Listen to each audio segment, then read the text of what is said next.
महाकुंभ की आखिरी रात, महाकुंभ मेला, जहां लाखों लोग पवित्र स्नान करने आते हैं। लेकिन क्या आपने सोचा है कि इन लाखों में से कुछ लोग ऐसे भी होते हैं जो कभी लौट कर नहीं आते। उनकी चीखें गंगा के पानी में गूंजती है, लेकिन कोई उन्हें सुन नहीं पाता।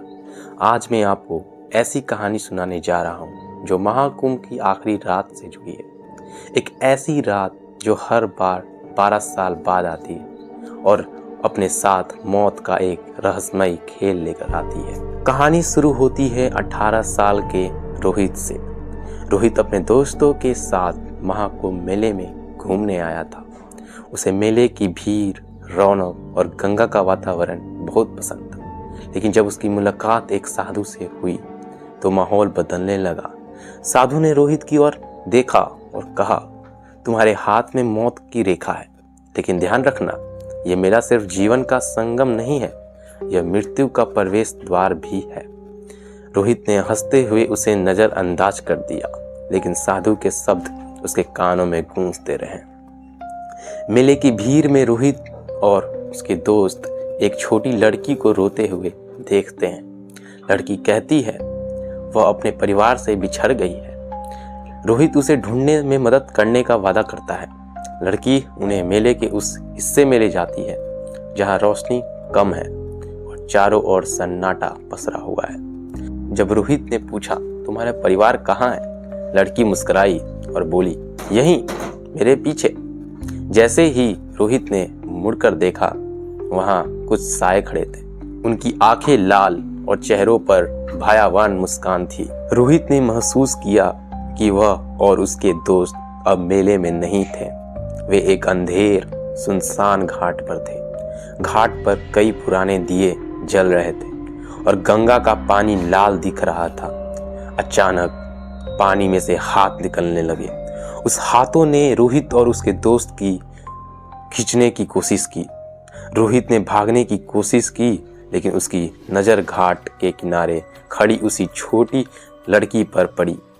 लड़की की आंखें काली थी और वह बुदबुदा रही थी। यह गंगा नहीं, यह मृत्यु है। रोहित और उसके दोस्त घाट से भागकर मेले के बीच पहुंचे, लेकिन अब मेला वैसा नहीं था।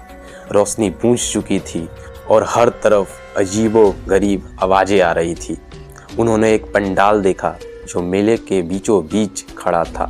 पंडाल के अंदर कई पुराने साधु बैठे थे। उनकी आंखें बंद थी, लेकिन उनके शरीर से खून बह रहा था। पंडाल के बीचों बीच एक काले घड़े से धुआं निकल रहा था। साधु एक ही बात दोहरा रहे थे, महाकुंभ का अंत आ गया है। जो यहाँ रुका वो कभी वापस नहीं जा पाएगा। रोहित को समझ नहीं आया कि वह क्या करे। तभी पंडाल के अंदर खड़ा साधु बोला, तुम यहाँ नहीं रुक सकते, भाग जाओ। रोहित ने भागने की कोशिश की, लेकिन पंडाल का दरवाजा बंद हो गया। उसने देखा कि उसके दोस्त अब वहीं खड़े थे, लेकिन उनकी आंखें सफ़ेद हो चुकी थी। वे धीरे धीरे रोहित की ओर बढ़ने लगे। आखिरी पल में रोहित ने पंडाल के घड़े को उठाया और उसे तोड़ दिया। एक भयंकर चीख गूंजी और सब कुछ शांत हो गया।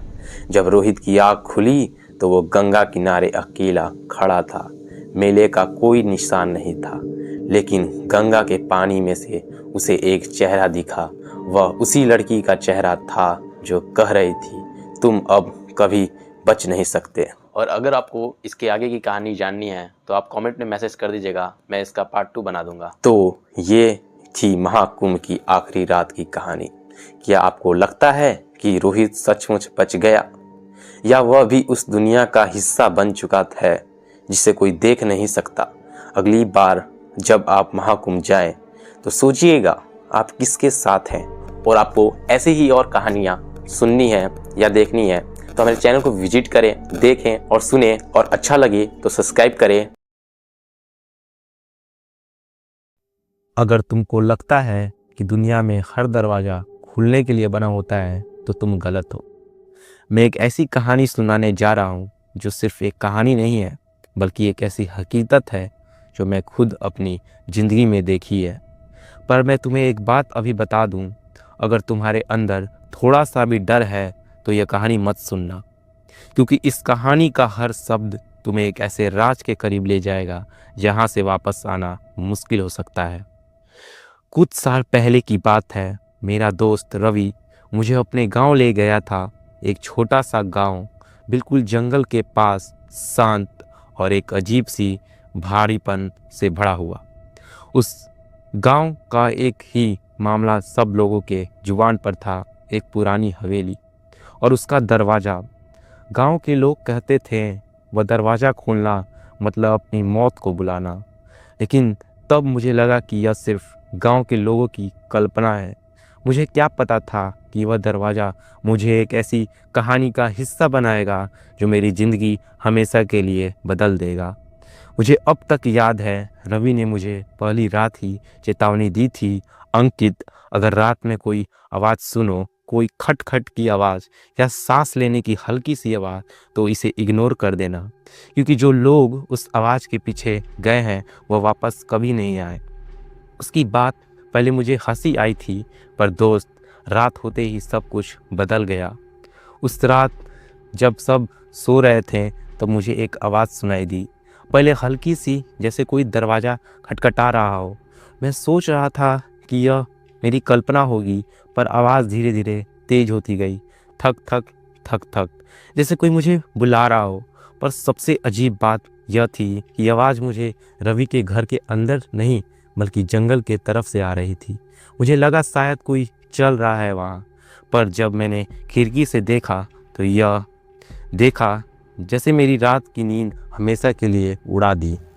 एक छाया थी, बिल्कुल साफ, पेड़ के नीचे खड़ा हुआ। पर वो छाया वहाँ क्यों थी और वह धीरे धीरे जंगल के अंदर की तरफ क्यों जा रहा था? मुझे लग रहा था कि मेरे साथ कुछ गलत हो रहा है।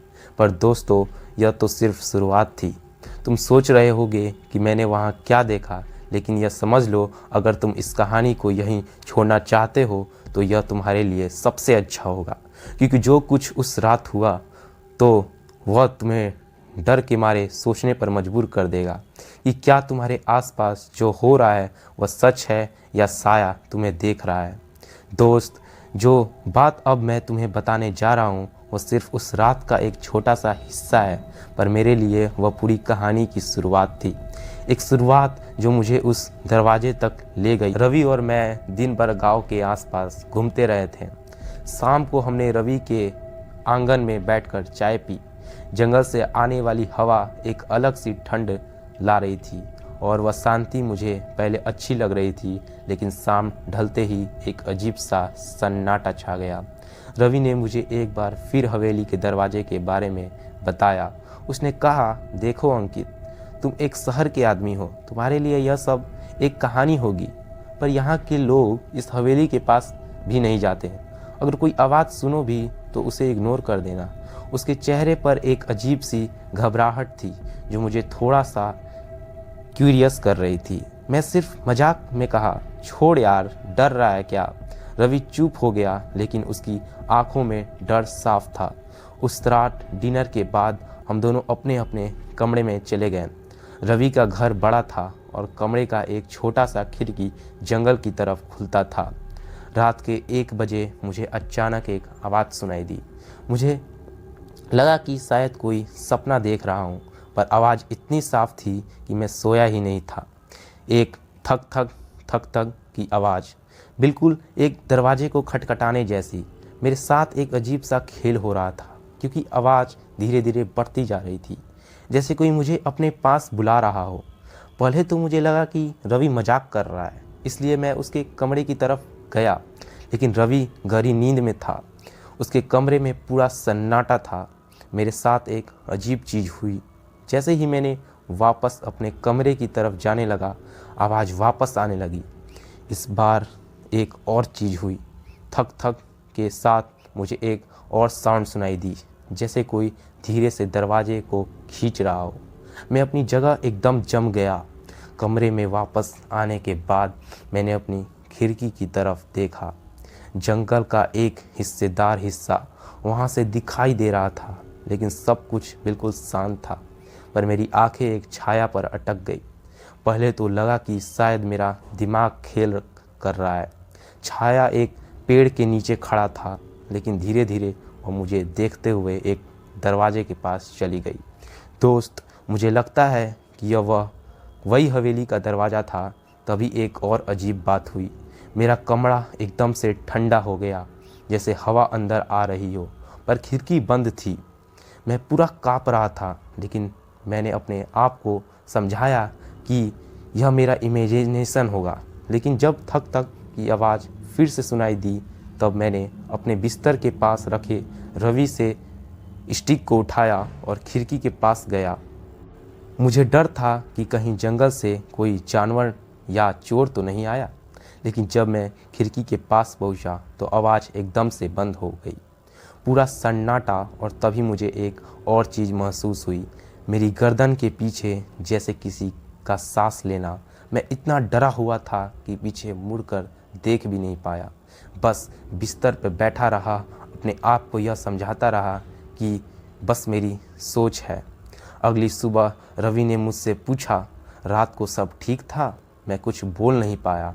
रवि मुझे देखते ही समझ गया कि मेरे साथ कुछ हुआ है। उसने कहा, मैं पहले ही कह रहा था, जो भी आवाज़ आए इग्नोर करना सीखो, वही आवाज़ तुम्हें उस दरवाजे की तरफ ले जाएगी। मैंने रवि से कहा, वह दरवाज़ा मुझे अब से डराने लगा है और मैं उसका सामना करूँगा। रवि सिर्फ चुप रहा, लेकिन उसकी आंखों में मुझे एक अजीब सी बात दिखी, जैसे उसे पता हो कि अब मेरी ज़िंदगी पहले जैसी नहीं रहेगी। दोस्त, जो मैंने उस रात महसूस किया वह एक वार्निंग थी।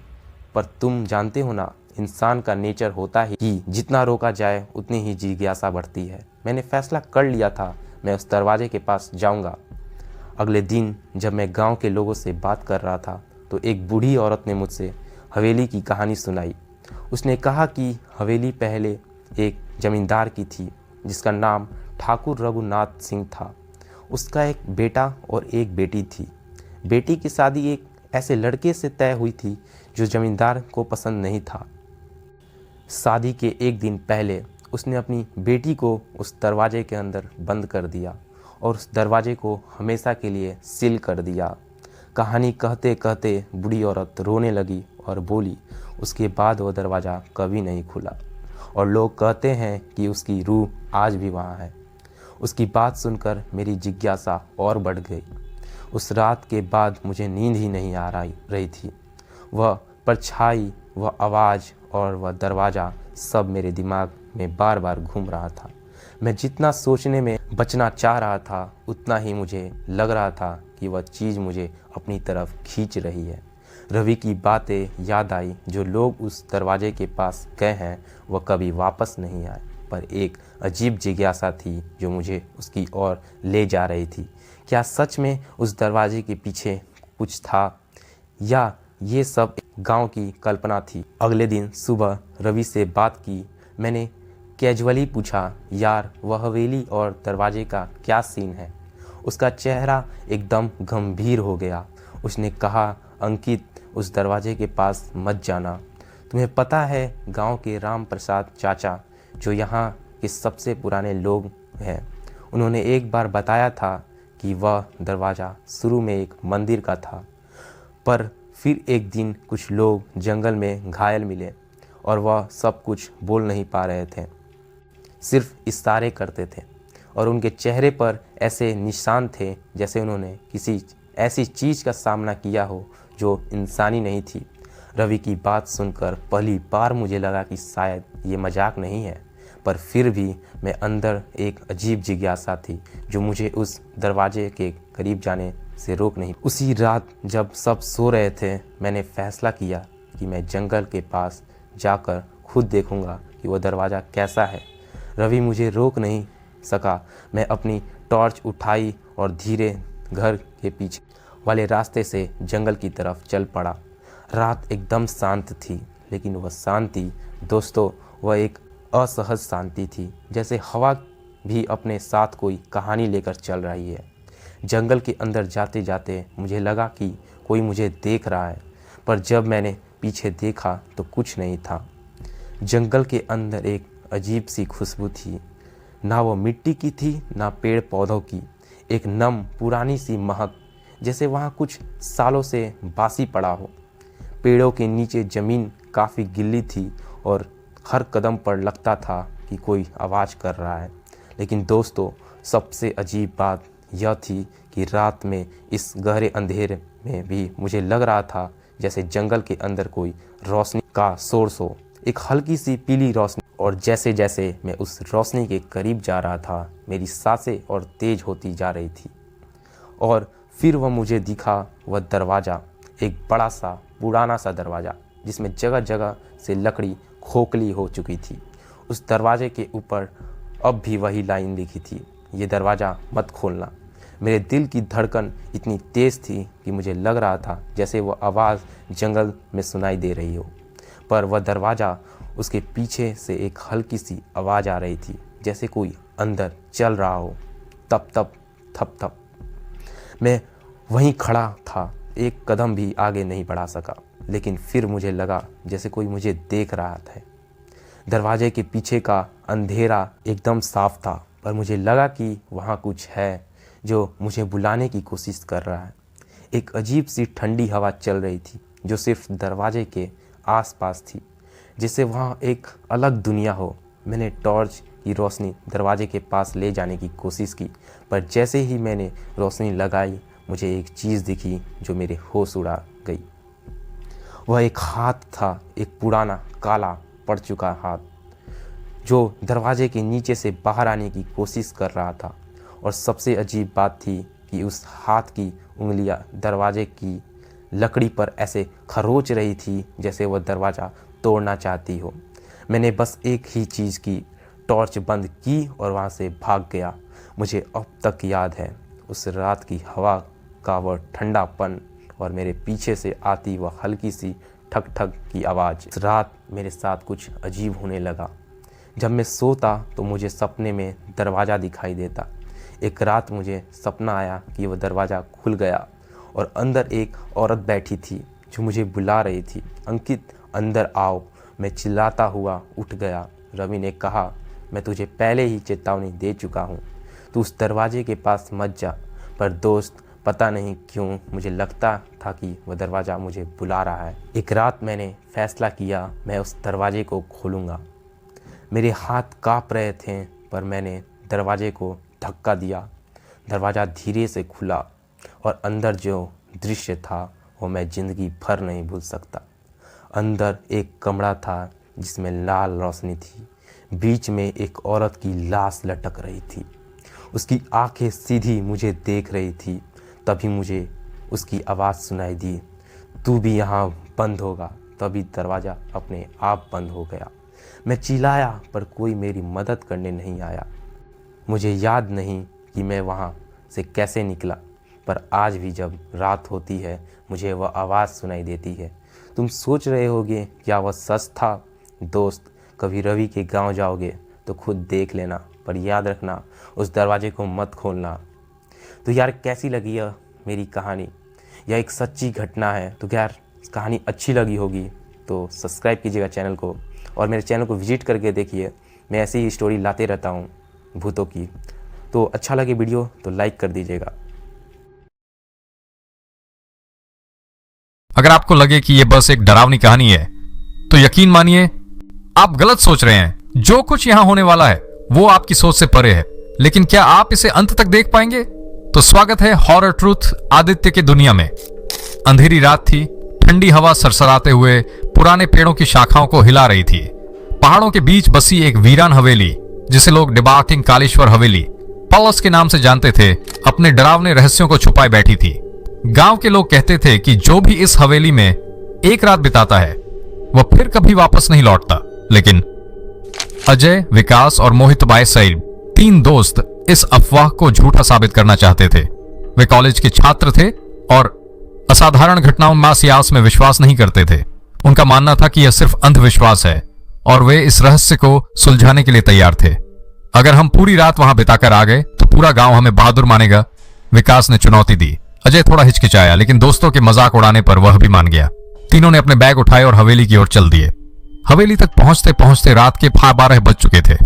जर्जर लकड़ी का दरवाजा जब उन्होंने धकेला तो वह खुद ही चरमराते हुए खुल गया जैसे उन्हें अंदर बुला रहा हो। अंदर घना अंधेरा था, दीवारों पर जाले लगे थे और फर्श पर धूल की मोटी परत जमी हुई थी। जैसे ही उन्होंने कदम बढ़ाया, दरवाजा अपने आप जोर से बंद हो गया। शायद हवा की वजह से। मोहित ने डर को छुपाते हुए कहा। वे टॉर्च जलाकर आगे बढ़े। जगह जगह फटी हुई पेंटिंग्स लटकी थीं, जिनमें अजीब आकृतियां बनी हुई थीं। अचानक ही अजय की नजर एक दर्पण पर पड़ी, लेकिन अजीब बात यह थी कि उस शीशे में उसकी परछाई नजर नहीं आई।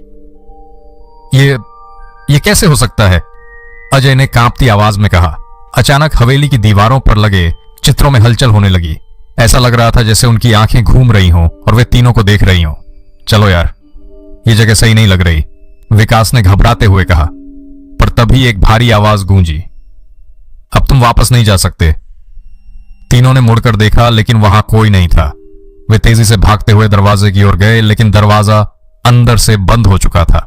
कौन है यहां? मजाक बंद करो, मोहित चिल्लाया। तभी अचानक हवेली के ऊपरी मंजिल से किसी के तेज कदमों की आवाज आने लगी। तीनों ने टॉर्च की रोशनी ऊपर डाली और जो उन्होंने देखा उसने उनके रोंगटे खड़े कर दिए।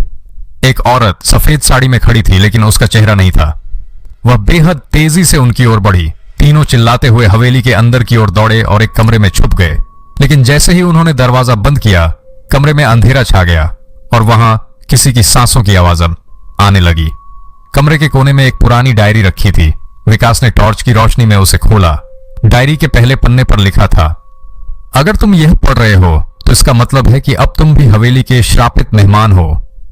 डायरी किसी ज्योतिष रुक्मिणी देवी दान की थी, जो हवेली की मालकिन थी। उन्होंने अपनी बेटी के साथ यहां रहना शुरू किया था, लेकिन एक रात वहां उनकी बेटी रहस्यमय तरीके से गायब हो गई। रुक्मिणी देवी ने पागलपन में हवेली में रह रहे सभी नौकरों को मार डाला, क्योंकि उन्हें लगा कि उन्होंने उनकी बेटी को छुपा दिया है। जब गांव वालों को इस बारे में पता चला तो उन्होंने रुक्मिणी देवी को जिंदा जला दिया। मरने से पहले उसने श्राप दिया, जो भी इस हवेली में आएगा वह इस जगह का ही हिस्सा बन जाएगा। डायरी पढ़ते ही कमरे की खिड़कियां जोर जोर से खुलने लगी। कमरे में चारों तरफ एक अजीब सफेद धुआं फैलने लगा और वे तीनों बेहोश हो गए। जब अजय की आंखें खुली तो उसने खुद को एक अंधेरे तहखाने में पाया। विकास और मोहित पास ही बेहोश पड़े थे, लेकिन सबसे डरावनी बात यह थी कि उनके चारों ओर कंकाल बिखरे हुए थे, शायद उन लोगों के जो पहले इस हवेली में आ चुके थे। तभी एक ठंडी हवा चली और वही सफेद साड़ी वाली औरत उनके सामने आ गई, लेकिन इस बार उसके चेहरे पर गहरी उदासी थी। तुम यहां से जा सकते हो, लेकिन पहले मेरी बेटी को ढूंढो। तीनों डर से कांप रहे थे, लेकिन उनके पास कोई और चारा नहीं था। वे तहखाने में आगे बढ़े और एक पुरानी अलमारी के पीछे एक सीक्रेट दरवाजा मिला। अंदर एक छोटी सी बच्ची की हड्डियां पुत पड़ी हुई थीं। जैसे ही वे पीछे मुड़े, सफेद साड़ी वाली औरत की आंखों में आंसू आ गए। अब मेरा बदला पूरा हो गया, मैं मुक्त हो गई। और फिर एक चमत्कार हुआ। हवेली अचानक हिलने लगी, हवा तेज हो गई और एक जोरदार रोशनी हुई। जब तीनों ने आंखें खोली तो वे हवेली के बाहर आए थे। हवेली पीछे से ढह चुकी थी और वहां अब कुछ भी आप नहीं था। अजय, विकास और मोहित गांव लौटे, लेकिन जब उन्होंने गांव वालों को सब कुछ बताया तो कोई उनकी बात मानने को तैयार नहीं था। बेटा, वह हवेली तो 50 साल पहले ही जलकर खत्म हो गई थी, वहां कुछ भी नहीं है। तीनों ने जब पीछे मुड़कर देखा तो वहां बस एक खाली मैदान हुआ था, न कोई हवेली, न कोई दरवाजा, न कोई भूत। तो फिर जो कुछ उन्होंने देखा वह क्या था? क्या वे सच में वहां गए थे या फिर वे भी हवेली के रहस्य का हिस्सा बन चुके थे? तो कमेंट में अपना फीडबैक जरूर दीजिएगा और वीडियो को एक लाइक जरूर कीजिएगा। अगर आपको भी डरावनी कहानियां सुनना पसंद है तो अभी हमारे ट्रुथ आदित्य चैनल को सब्सक्राइब करें और आनंद लीजिए।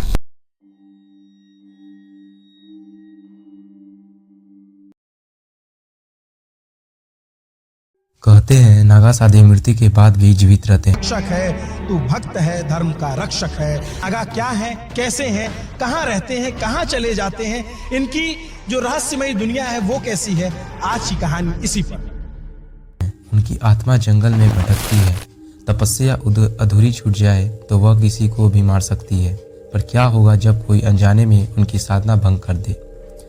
क्या आपने कभी सोचा है कि अगर कोई नागा साधु अपने श्राप से आपको ढूंढ रहा हो तो आप बच नहीं सकते? ये सिर्फ एक कहानी नहीं बल्कि एक सच्ची घटना है जो आज भी उस गांव में डर बनकर घूमती है।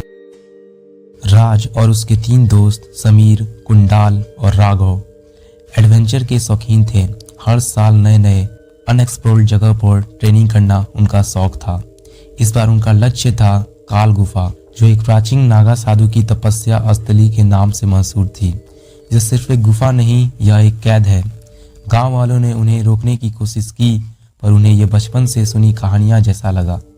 जंगल के एक कोने में उनका सम्मान एक अजीब आदमी से हुआ, एक बूढ़ा अघोरी, जिसमें कुछ अजीब सा था, जैसे वह सामान्य इंसान नहीं था, जैसे वह उनकी बातें सुन भी रहा है और समझ भी रहा है।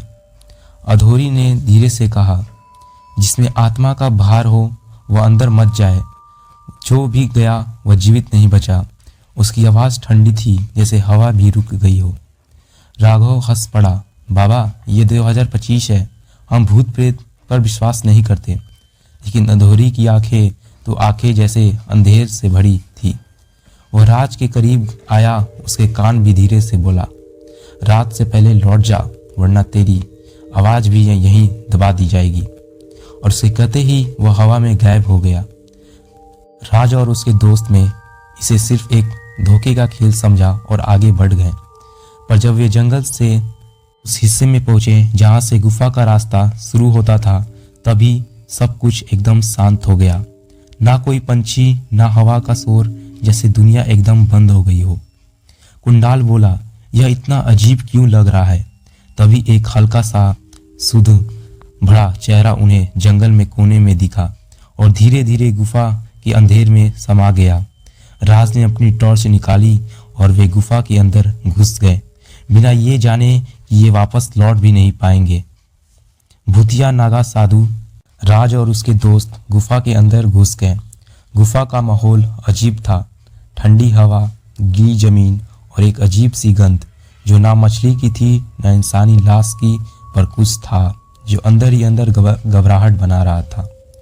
टॉर्च की रोशनी आगे बढ़ रही थी, पर गुफा और गहरे अंधेर में समाती जा रही थी, जैसे अंधेरा रोशनी को निगलने के लिए तैयार बैठा हो। गायज, मुझे लग रहा है हमें लौट जाना चाहिए। कुंडाल थोड़ा डर चुका था।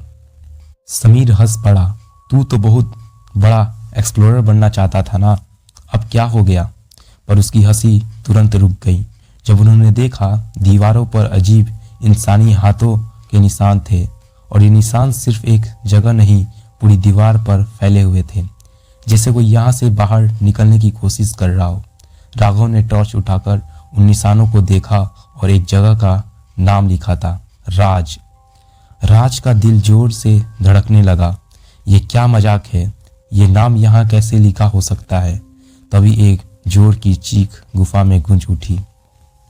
सबने पीछे मुड़कर देखा, पर वहां कोई नहीं था, लेकिन चीख का असर एक और तरीके से दिख रहा था। गुफा की दीवारें धीरे धीरे कंप रही थी, जैसे कोई अंदर से बाहर आना चाहता हो। राज ने तुरंत कहा, गायज, यहाँ कोई गड़बड़ है, हमें वापस चलना चाहिए। पर अब देर हो चुकी थी। जैसे ही उन्होंने पीछे मुड़ने की कोशिश की, गुफा का रास्ता अंधेर में समा गया। अब ये क्या हो रहा है? कुंडाल घबराकर चिल्ला पड़ा, और तभी एक ठंडी हवा का झोंका आया और टॉर्च की रोशनी के झटके में बुझ गई।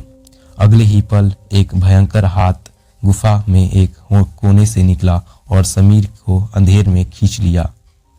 राज, कुंडाल और राघव ने तुरंत अपनी टॉर्च जलाई, पर समीर गायब हो चुका था। सिर्फ उसकी चीख की गूंज बाकी थी, और तभी एक धीमी डरावनी आवाज गुफा के अंदर गूंज उठी, एक आ गया, बाकी भी आएंगे, तुम सब यहीं के हो जाओगे। राज और उसके दोस्त के चेहरे सफ़ेद पड़ चुके थे। किसी ने धीरे से पूछा, काका कौन है तू? और तभी एक लंबी जटाओं वाला, आधा नंगा, पूरे शरीर पर रंग लपेटा एक आदमी सामने आया। उसकी आंखें सफ़ेद थी, जैसे अंधेर उनमें बसा हो। उनकी आवाज़ भारी थी, तुमने मेरी तपस्या भंग कर दी, अब तो वापस नहीं जा सकते। राज, कुंडाल और राघव एक जगह पर जम गए। उनके सामने जो था उस पर यकीन करना मुश्किल था। एक नागा साधु जो इंसान कम, एक चलता फिरता श्राप ज़्यादा लग रहा था। उसका शरीर राख से ढका था, उसकी आंखें सफ़ेद और खौफनाक थी, जैसे सिर्फ अंदर अंधेरा भरा हो। उसने होठ हिल रहे थे पर कोई शब्द नहीं निकल रहे थे, सिर्फ एक गहरी गूंजती हुई आवाज़ जो पूरी गुफा में फैल रही थी। तुम सबको अब यहाँ रहना होगा, हमारे साथ हमेशा के लिए।